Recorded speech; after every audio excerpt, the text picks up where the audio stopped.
प्रिय छात्रों, आज हम समरूपता का अध्ययन करेंगे और प्रश्नावली 6.1 को सीखने का प्रयास करेंगे। समरूपता क्या होती है? यदि दो ज्यामितीय वस्तुओं का आकार स्वरूप समान हो तो उन्हें समरूप कहा जाता है। दूसरे शब्दों में, यदि दूसरी आकृति की सभी लंबाइयों को समान अनुपात में घटाकर या बढ़ाकर पहली आकृति प्राप्त की जा सकती है तो ये दोनों आकृतियां परस्पर समरूप हैं। इन्हीं दो समरूप बहुभुजों की संगत भुजा समानुपाती होती हैं और संगत कोणों के मान समान होते हैं। उदाहरण, सभी वृत्त समरूप होते हैं, सभी वर्ग समरूप होते हैं, सभी समबाहु त्रिभुज समरूप होते हैं। देखिए, सभी वृत्त जो होते हैं उनमें क्या होता है कि वृत्तों की त्रिज्याएं अलग अलग होती हैं और देखते ही हम आराम से पहचान करके बता सकते हैं ये सभी वृत्त हैं। अलग अलग त्रिज्याओं के वृत्तों का आकार तो अलग अलग हो सकता है, लेकिन उनका स्वरूप वृत्ताकार ही रहता है, तो यह समरूप होते हैं। वर्ग है तो वर्ग भी जो होते हैं वो समरूप होते हैं। अगर हम अलग अलग लंबाइयों के भुजाओं के वर्गों को हम बनाएं तो उनका की भुजाओं की लंबाई तो अलग अलग हो सकती हैं, लेकिन उनका आकार या स्वरूप एक समान ही होता है और कोण भी प्रत्येक कोण 90 अंश का होता है और चारों भुजाएं भी एक ही अनुपात में होती हैं। जैसे पहले वर्ग की चारों भुजाएं बराबर हैं, दूसरे की भी चारों भुजाएं बराबर हैं, तो पहले वर्ग और दूसरे वर्ग की भुजाओं में तो जो अनुपात है वह अनुपात हमेशा बना रहेगा। इसी प्रकार समबाहु त्रिभुज हैं। समबाहु त्रिभुज भी समरूप होते हैं क्योंकि समबाहु त्रिभुज का प्रत्येक कोण 60 अंश का होता है। तो कोई किसी भी लंबाई का हम समरूप त्रिभुज ले लें तो उसमें कोण 60 अंश का ही होता है। 60 अंश के 3 कोण होते हैं, तो किसी भी लंबाई का समरूप त्रिभुज लें तो उसमें कोण हमेशा 60 अंश के ही होते हैं। लंबाइयां छोटी बड़ी हो सकती हैं, तो अतः यह समबाहु त्रिभुज भी समरूप त्रिभुज होते हैं। नोट है, सभी सर्वांगसम आकृतियां समरूप होती हैं, किंतु सभी समरूप आकृतियां सर्वांगसम नहीं होती हैं। अगर हम सर्वांगसम आकृतियों को देखें जो जिनके सभी अंग समान हों, अर्थात उनकी लंबाई चौड़ाई भी समान होती हैं, तो वह आकृतियां सर्वांगसम कहलाती हैं। तो ये सभी समरूप भी होती हैं, लेकिन सभी समरूप आकृतियां सर्वांगसम नहीं होती क्योंकि समरूप आकृतियों में लंबाई चौड़ाई आदि में अनुपात में अंतर होता है। कहीं पर वह बड़ी होती हैं और कहीं पर वह छोटी होती हैं। इसको हम मोटे तौर पे हम ऐसे भी समझ सकते हैं, जैसे हम 500 रुपए का एक नोट ले लें और 500 रुपए का दूसरा नोट ले लें तो वह लगभग समान आकार के तो हैं ही और उनका रूप भी एक समान ही है। तो यह भी एक सर्वांग समता का मोटा उदाहरण के तौर पे लिया जा सकता है।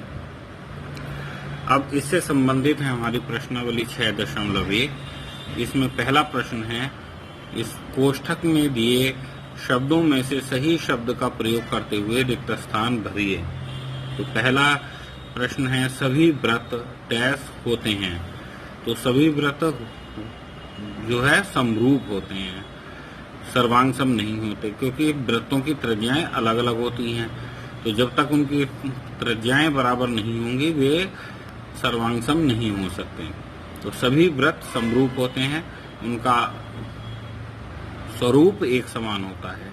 सर्वांगसम से तात्पर्य यह है कि अगर हम एक वृत्त ले लें और दूसरा वृत्त सर्वांगसम वृत्त लेंगे तो वह वृत्त उस वृत्त के ऊपर पूरा एज इट इज आना चाहिए, पूरा घेरना चाहिए, अर्थात उनकी त्रिज्याएं बराबर होनी चाहिए। सभी वर्ग डैश होते हैं, सर्वांगसम समरूप। तो इसमें हम समरूप को चुनेंगे क्योंकि अलग अलग वर्गों की भुजाएं भी अलग अलग होती हैं, किंतु उनका स्वरूप एक समान होता है, तो इसलिए सभी वर्ग समरूप होते हैं। सभी समबाहु त्रिभुज समरूप होते हैं। तो यहाँ पर हम समबाहु का चुनाव करेंगे, समद्विबाहु का चुनाव नहीं करेंगे। क्योंकि उसमें भुजाओं का अनुपात बदल जाता है। तो सभी डैश त्रिभुज समरूप होते हैं, तो वहां पर हम लिखेंगे समबाहु। सभी समबाहु त्रिभुज समरूप होते हैं। चौथा खंड है, भुजाओं की समान संख्या वाले दो बहुभुज समरूप होते हैं यदि उनके संगत कोण बराबर हों तथा उनकी संगत भुजाएं समानुपाती हों। कोण का बराबर होना आवश्यक है, भुजाएं छोटी बड़ी हो सकती हैं। फिर प्रश्न संख्या 2 में है, निम्नलिखित युग में से दो भिन्न भिन्न उदाहरण दीजिए। समरूप आकृतियां और असमरूप आकृतियों के उदाहरण दे रहे हैं। तो समरूप आकृतियों के उदाहरण में एक तो हम व्रत ले लेते हैं कि क्योंकि सभी व्रत समरूप होते हैं। तो यहाँ पर हमने एक 2 सेंटीमीटर त्रिज्या का व्रत लिया है और एक 3 सेंटीमीटर त्रिज्या का व्रत लिया है। तो यह है दोनों समरूप आकृतियां हैं। दूसरे समरूप आकृतियों के उदाहरण में हम 2 वर्ग ले लेते हैं क्योंकि सभी वर्ग समरूप होते हैं। तो यहाँ पर एक 2 सेंटीमीटर भुजा का वर्ग लिया है और एक 3.5 सेंटीमीटर भुजा का वर्ग लिया है। तो यहाँ पर भुजाओं में तो अनुपात है लेकिन कोण बराबर हैं। असमरूप आकृतियों के उदाहरण, तो हम एक आकृति ले लेते हैं समलंब और एक ले लेते हैं वर्ग।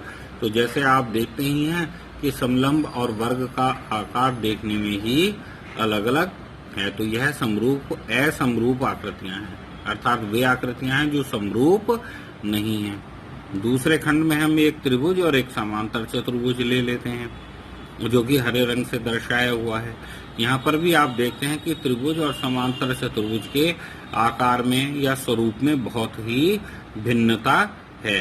तो यह भी असमरूप आकृतियां हैं, अर्थात ऐसी आकृतियां हैं जिनका स्वरूप समान नहीं है। प्रश्न संख्या 3 है कि बताइए कि निम्नलिखित चतुर्भुज समरूप हैं अथवा नहीं।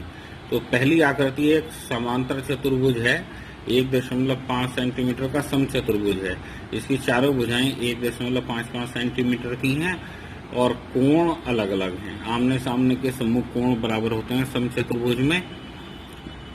और दूसरी आकृति एक वर्ग की है, तो यह 3 सेंटीमीटर का एक वर्ग है और इसकी चारों भुजाएं 3-3 सेंटीमीटर की हो जाती हैं। किंतु समचतुर्भुज में कोण अलग अलग हैं और वर्ग में कोण 90 अंश का है प्रत्येक। तो हम देखते हैं कि भले ही को त्रिभुज समचतुर्भुज और वर्ग की भुजाओं में समान अनुपात है, अर्थात 1.5 का हम 2 गुना कर दें तो वह 3 सेंटीमीटर हो जाता है। तो भले ही को इनके अनुपात में समचतुर्भुज की भुजा से वर्ग की भुजा 2 गुनी है या 1:2 का अनुपात है, किंतु इनका स्वरूप समान नहीं है। तो इसलिए चतुर्भुज PQRS और ABCD समरूप नहीं हैं। यद्यपि भुजाएं सम अनुपातिक हैं, 1:2 में हैं, लेकिन इनके संगत कोण समान नहीं हैं। तो इस प्रकार से हमने यह प्रश्नावली 6.1 समाप्त हो जाती है। तो इस प्रश्नावली में मुख्य बात यह है कि समरूप आकृतियों के रूप अर्थात स्वरूप समान होते हैं, उनको हम देखते ही पहचान सकते हैं, लेकिन उनके आकार भिन्न भिन्न हो सकते हैं। लेकिन अगर हम कोणों की बात करें तो समरूप आकृतियों के कोण निश्चित रूप से बराबर ही होते हैं। कोणों में अनुपात नहीं होता है, भुजाओं में अनुपात होता है लेकिन कोणों में कोई अनुपात नहीं होता है, अर्थात तो कोण बराबर ही रहते हैं। इसी बात को समझाने का प्रयास प्रश्न संख्या 1 के चौथे खंड में किया गया है, जिसमें कहा गया है कि भुजाओं की समान संख्या वाले 2 बहुभुज समरूप होते हैं यदि उनके संगत कोण बराबर हों तथा उनकी संगत भुजाएं समानुपाती हों। तो भुजाएं छोटी बड़ी हो सकती हैं लेकिन कोणों का बराबर होना अति आवश्यक होता है। आशा है कि आपने समरूपता को अच्छी प्रकार से समझ लिया है। इस प्रकार से हमारी प्रश्नावली 6.1 समाप्त हो जाती है। अगले वीडियो में हम प्रश्नावली 6.2 का हल सीखेंगे कि उसको किस प्रकार से किया जाएगा। धन्यवाद।